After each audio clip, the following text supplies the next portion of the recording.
পৃথিবীর প্রত্যেকটা বাবা-মাই চায় তাদের সন্তান যেন তাদের সব কথা শুনে। তবে বর্তমান যুগে অবাধ্য ছেলেমেয়েদের সংখ্যাই বেশি। এই মুভিতে এমন একটা গার্লস স্কুলের কথা বলবো, যেখানে সব অবাধ্য মেয়েদেরকে ভদ্র আর সভ্য করে গড়ে তোলা হয়, তা আবার হেয়ার কাটের মাধ্যমে। কি এমন রহস্য লুকিয়ে রয়েছে এই হেয়ার কাটে, যেটা দেওয়া মাত্রই সব শিক্ষার্থীরা নিমিষেই বদলে যায়? চলুন জেনে নেওয়া যাক। মুভির শুরুতেই ভেরোনিকা নামে ১৪ বছর বয়সী একটা হাই স্কুল পড়ুয়া মেয়েকে দেখানো হয়। সে তার বাবা মায়ের অবাধ্য সন্তান ছিল। সে কখনো তার শিক্ষক অথবা বাবা মায়ের কথা শুনতো না। খুব জেদি স্বভাবের ছিল। এমনকি সে তার বন্ধুদের সঙ্গেও খারাপ ব্যবহার করত। তার যা ইচ্ছে তাই সে করে বেড়াতো। এইসব কারণে তার স্কুলের রেজাল্ট অনেক খারাপ হচ্ছিল। কিন্তু ভেরোনিকা প্রথম থেকে এমন ছিল না। প্রায় ১ বছর আগেই সে সবার সঙ্গে অনেক মজা করত, অন্যদের কেয়ার করত, আর সে অনেক হাসি খুশিও থাকত।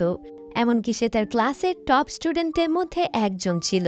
ছুটির সময় তার কিছু বন্ধু হয়, তাদের কাছে থেকে সে জেনেছিল কিভাবে গ্লোবাল ওয়ার্মিং বা বিশ্ব উষ্ণায়ন ঘটছে, কিভাবে মানুষেরা গাছপালা কেটে ফেলছে, যার ফলে পৃথিবীর বায়ুমণ্ডলের অনেক ক্ষতি হচ্ছে। এখন ভেরোনিকা অনেক রাগী স্বভাবের হয়ে উঠেছিল। সে এখন স্কুলের সবার সঙ্গে গাছপালা আর পশু পাখির তৈরি জিনিসপত্র ব্যবহার নিয়ে অনেক প্রতিবাদ জানাতো। এমনকি আরো অনেক কিছুই ছিল যা সে অপছন্দ করত। এই জন্য তার স্কুলের শিক্ষক, ছাত্রছাত্রীরা, এমনকি তার বাবা মা তার এসব প্রতিবাদে বিরক্ত ছিল। কিন্তু ভেরোনিকার এতে কোনো কিছুই যায় আসে না। সে কারো কোনো জ্ঞান শুনত না। একদিন ভেরোনিকাকে তার স্কুলের হেড টিচার ডেকেছিল। ভেরোনিকা বারবার খারাপ রেজাল্ট করছিল, তাই তার টিচার তাকে বোঝাচ্ছিল। কিন্তু ভেরোনিকা টিচারের কথায় কোনো গুরুত্ব না দিয়ে তার অ্যাটিটিউড দেখিয়ে কথা বলে। এজন্য টিচার তাকে স্কুলে কিছুদিনের জন্য সাসপেন্ড করে দেয়। এটা শুনে ভেরোনিকা টিচারের কাছে মাফ চায়, তবে এখনো অনেক দেরি হয়ে গিয়েছে। সে ভেরোনিকার উপরে এতটা বিরক্ত ছিল যে সে এবার ভেরোনিকার কোনো কথাই শোনে না।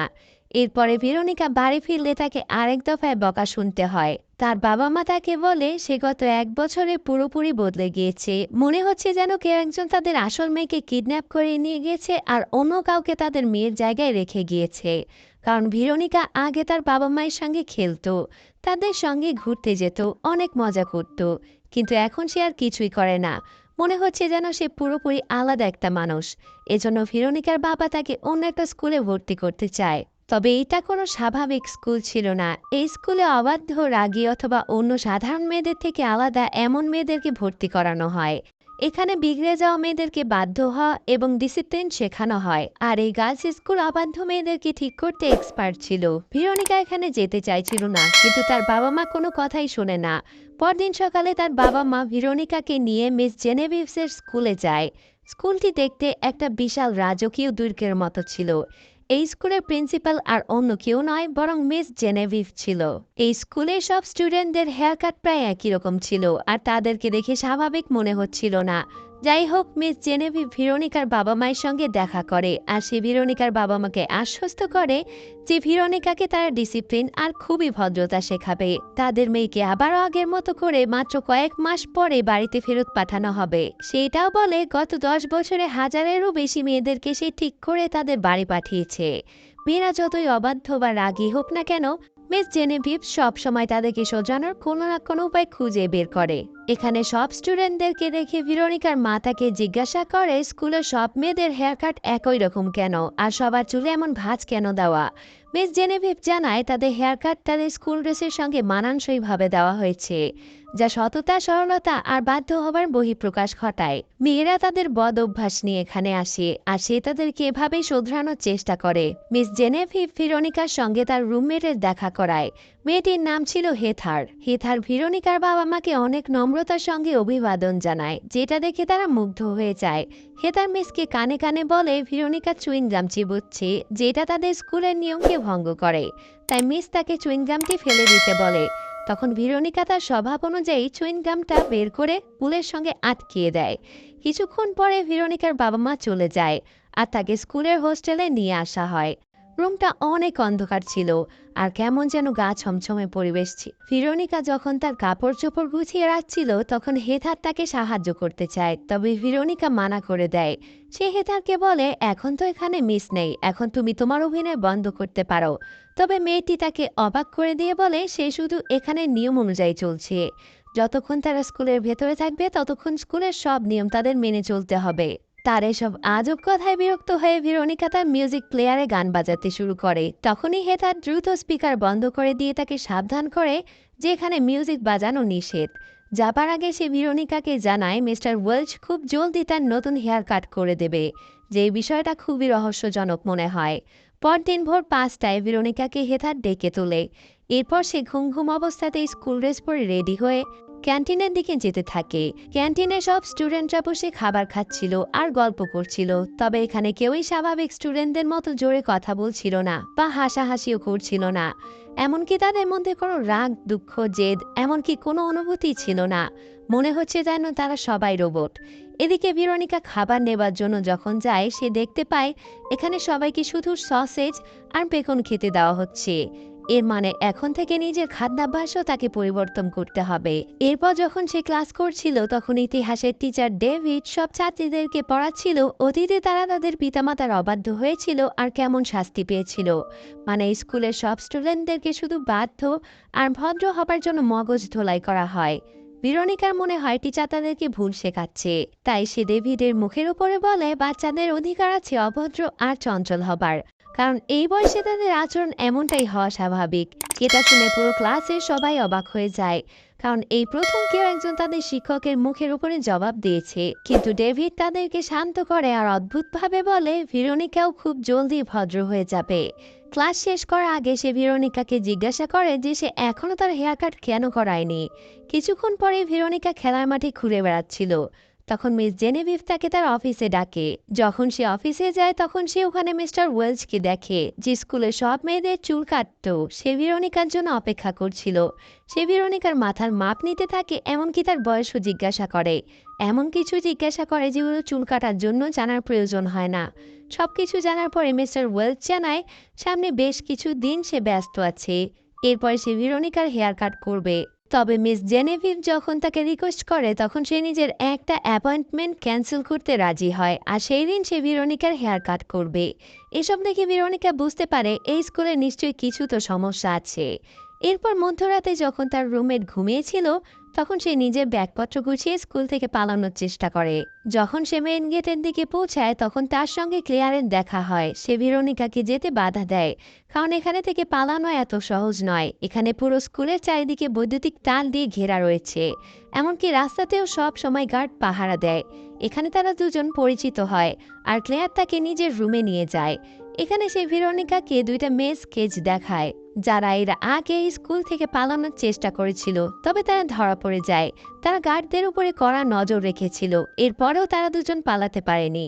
এরপর ক্লেয়ার তাকে স্কুলের আসল রহস্য সম্পর্কে জানায়, যে ভেরোনিকার হাতে আর বেশি সময় নেই, তাকে কিছুদিন পরেই হেয়ার কাট দেওয়া হবে। আর এই হেয়ার কাট যদি একবার কাউকে দেওয়া হয়, তবে সেই স্টুডেন্ট একটা রোবটের মতো হয়ে যায়।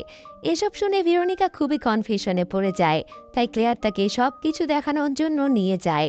তারা একটা গোপন টানেলের মধ্যে প্রবেশ করে। এরপর তারা একটা গোপন রুমের সামনে এসে পৌঁছায়, যেখানে মিস জেনেভিভস, মিস্টার ওয়েলচ আর একটা স্টুডেন্ট ছিল। মেয়েটি বারবার তাকে ছেড়ে দেবার আকুতি মিনতি করছিল, তবে মিস জেনেভিভ তার কোনো কথাই শোনে না। সে ওই নাপিত মিস্টার ওয়েলচকে তার কাজ শুরু করতে বলে। মেয়েটি ভয়ে চেঁচাতে থাকে। মিস্টার ওয়েলচ তার মাথায় একটা অদ্ভুত হেলমেট পরিয়ে দেয় আর তাকে একটা হেয়ার কাট দিতে শুরু করে। কিছুক্ষণ পরে মেয়েটির চুলের স্টাইল পরিবর্তন হয়ে যায়, এবং এর সঙ্গে সঙ্গে তার আচরণেরও পরিবর্তন ঘটে। যে মেয়েটি কিছুক্ষণ আগেই রাগী, প্রতিবাদী, অহংকারী আর অভদ্র ছিল, সে এখন শান্ত এবং ভদ্র হয়ে গিয়েছে। এসব দেখে এবার ভেরোনিকার কাছে সমস্ত ব্যাপারটা পরিষ্কার হয়ে যায়। ক্লেয়ার জানায় ছোটবেলায় তার মাথায় একটা বড় ধরনের আঘাত লাগার কারণে তার মাথায় একটা ধাতব প্লেট লাগানো হয়েছিল। এই ধাতব প্লেটের কারণেই সে গত বছরে হেয়ার কাট নেবার পরেও ধীরে ধীরে স্বাভাবিক মানুষে ফিরে আসতে পেরেছে। কিন্তু এরপরেও সে এখানে থেকে পালাতে চায় না, কারণ তার বোনও এখানেই আছে। তবে তার বোন অন্যদের মতো রোবট হয়ে গিয়েছে, তাই তার ভয় হয় যদি সে তার বোনকে রেখে যায়, তাহলে তার বোনকে হয়তো মিস জেনেভিভ কোনো ক্ষতি করে ফেলতে পারে। এসব শুনে ভেরোনিকা তাকে প্রমিস করে যে সেই লোকেদের হাত থেকে সব স্টুডেন্টদেরকে বাঁচানোর কোনো না কোনো একটা উপায় নিশ্চয়ই বের করবে। পরদিন সকালে ক্যান্টিনে গিয়ে ভেরোনিকা সব স্টুডেন্টদেরকে শীষ বাজাতে বলে। কিন্তু যখন মিস এসে সকলকে সাবধান করে দেয়, তখন ভেরোনিকা তাকে বলে যে সে আর ক্লেয়ার গত রাতে তাদের হেয়ার কাটের আসল রহস্য নিজ চোখে দেখে ফেলেছে। মিস এটা শুনে অনেক রেগে যায় আর বলে, কাল সন্ধ্যায় তোমাকেও অনেক ভালোভাবে বদলে ফেলবো। কিছু ঘন্টা পরে ভেরোনিকা ভয়ে তার একমাত্র বান্ধবী ক্লেয়ারের রুমে যায়। আর সে দেখতে পায় যে ক্লেয়ারকে নতুন একটা হেয়ার কাট দেওয়া হয়েছে। অর্থাৎ মিস জেনেভিভ যখন জানতে পারলো যে ভেরোনিকা আর ক্লেয়ার মিস্টার ওয়েলসের আসল সত্য জেনে গিয়েছে, তখন সে ক্লেয়ারের মাথার মেটাল প্লেট সরিয়ে তাকে নতুন হেয়ার কাট দিয়েছে। এজন্য এখন ক্লেয়ার অন্য স্টুডেন্টদের মতোই অনুভূতিহীন রোবটে পরিণত হয়েছে। এসব দেখে ভেরোনিকা তার বান্ধবীর জন্য অনেক খারাপ লাগে। তার একমাত্র আশাও এখন ভেঙে গিয়েছে। এরপর সে তার বেডে শুয়ে মিস জেনেভিভসের আশা অপেক্ষা করছিল যে তাকে নিয়ে গিয়ে সারা জীবনের জন্য বদলে দেবে। কিছুক্ষণ পরে সেখানে তার রুমমেট হেথার এসে তাকে রাতের খাবার খেতে ডাকে। ভেরোনিকা খাবার খাওয়ার কোনো ইচ্ছাই ছিল না। এজন্য সে হেথারের সঙ্গে নিজের ছোটবেলার কথাগুলো শেয়ার করে। সে বলে ছোটবেলায় সে অনেক হাসি খুশি থাকত এবং পৃথিবীতে কি হচ্ছে তা নিয়ে তার কোনো মাথা ব্যথাই ছিল না। কিন্তু এখন এই বোরিং লাইফ আর অন্যের কন্ট্রোলে থাকা জীবন থেকেই বা কি লাভ? হেথার তার কোনো কথাই বুঝতে পারে না। ভেরোনিকা তার রুমমেটকে একটা গিফট দিতে চায়। সে তার গান শোনা স্পিকার বের করে হেথারের হাতে দেয়। এটা নিয়ে হেথার অনেক অবাক হয়ে যায়। যখন সে বাটন প্রেস করে তখনই স্পিকার থেকে পপ গান বাজতে শুরু করে। সঙ্গে সঙ্গে হেথারের কানে অনেক ব্যথা করতে শুরু করে সেই মিউজিকের কারণে। কিন্তু কিছুক্ষণ পরেই সে শান্ত হয়ে যায়। তখনই হেথারের সব কিছু মনে পড়ে যায়। সে আবারও স্বাভাবিক হয়ে যায়। এটা দেখে ভেরোনিকা অনেক খুশি হয়, কারণ শেষ পর্যন্ত সে সব শিক্ষার্থীদেরকে বাঁচানোর উপায় খুঁজে পেয়েছে। সে হেথারের সঙ্গে একটা প্ল্যান করে। পরদিন সে মিস জেনেভিভের কাছে গিয়ে বলে যে সে তার হেয়ার কাটের জন্য প্রস্তুত। এরপর তারা দুজন মিস্টার ওয়েলসের কাছেই যাচ্ছিল। কিন্তু যাবার সময় হঠাৎ করে ভেরোনিকা পরিবর্তন হয়ে যায়। সে মিস জেনেভিভকে অপমান করতে শুরু করে। তখনই সে তার রুমমেটকেও একটা ইশারা করে তাদের প্ল্যান অনুযায়ী কাজ করার জন্য। হেথার যে কিনা মিস জেনেভিভসের অফিসে ছিল, সে ওই গানের স্পিকারটা বের করে আর এইটা মাইক্রোফোনের সঙ্গে লাগিয়ে পপ গান বাজানো শুরু করে দেয়। এই মাইক্রোফোনের মাধ্যমে গানটা পুরো স্কুলের অ্যানাউন্সমেন্ট বক্সে বাজতে শুরু করে। তখন সব স্টুডেন্টগুলো ওই মিউজিক শুনে চেঁচাতে থাকে আর পাগলের মতো করতে শুরু করে। কিন্তু এরপরে তারা সবাই নিজেদের আসল রূপে ফিরে আসে। সকলেই সুস্থ স্বাভাবিক হয়ে যায়। ক্যান্টিনে থাকা ক্লেয়ার প্রায় 1 বছর পরে নিজের বোনকে স্বাভাবিকভাবে ফিরে পায়। শেষ পর্যন্ত সব শিক্ষার্থীরা গার্লস স্কুল থেকে বাইরে বেরিয়ে আসে আর স্বাভাবিক স্টুডেন্টদের মতো হাসি উল্লাস করতে থাকে। মিস জেনেভিভস তাদেরকে ভেতরে যাবার আদেশ দিলেও কেউ তার কথা শোনে না। মুভির শেষে সব ছাত্রীরা স্কুলের বাহিরে গেটের দিকে দৌড়ে যেতে থাকে। আর আজকের এই মুভিটি এখানেই শেষ হয়ে যায়। সো ভিউয়ার্স, আজকের এই মুভিটি আপনাদের কেমন লাগলো তা অবশ্যই কমেন্ট করে জানিয়ে দেবেন। আর এমনই রহস্য রোমাঞ্চকর মুভি দেখতে আমার এই চ্যানেলটিতে সাবস্ক্রাইব করে রাখবেন। ধন্যবাদ।